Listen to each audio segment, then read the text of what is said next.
இந்த வடைக்கு மாவு ஆட்டி இந்த வடைக்கு தேவையான அளவு உளுந்து எடுத்து நம்ம ஆட்டி வச்சுருக்கோம். இதில் வந்து நம்ம கொஞ்சம் சீரகம், கொஞ்சம் தேவைக்கு ஏற்ற மாதிரி இந்த மாவுக்கு ஏற்ற மாதிரி கொஞ்சமாக வெங்காயம், சின்ன வெங்காயம் புதுசாக நறுக்கிடுறது, அடுத்து பச்சை மிளகா, அடுத்து கருவேப்பிலை, அடுத்து கொஞ்சம் வாசனை எடுத்துக்கிட்டு கொஞ்சம் கொத்தமல்லி இலை சேர்த்து லைட்டாக உப்பு சேர்த்து நம்ம ஆட் பண்ணிக்கலாம்.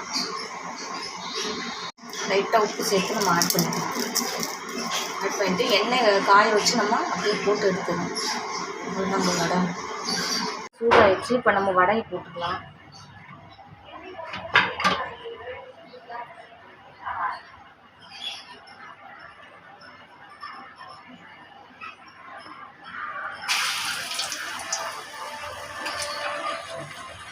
வடை வருதான்னு பாருங்கள்.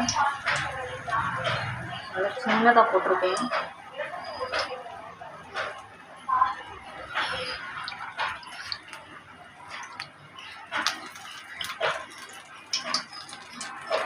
அடுப்பு சிம்மில் தான் வச்சுக்கிறணும் நம்ம வடை போடவே.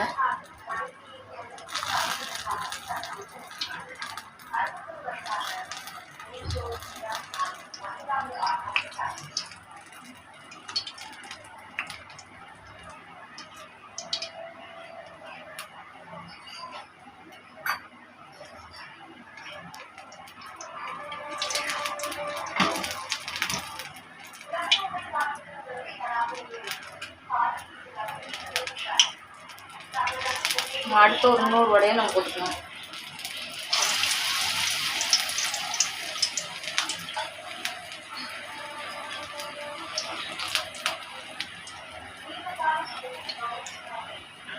இந்த வடையும் எடுத்துடலாம்.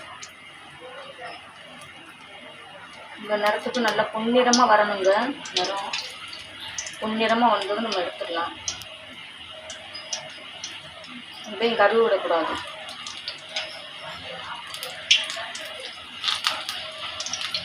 இந்த பதத்துக்கு வந்தால் போதும். வடை அவ்வளோதாங்க. வடை எடுத்து நம்ம வச்சிடலாம். சாம்பார் சட்னி வச்சு தொட்டு சாப்பிட்டா நல்லா டேஸ்ட்டாக இருக்கும்.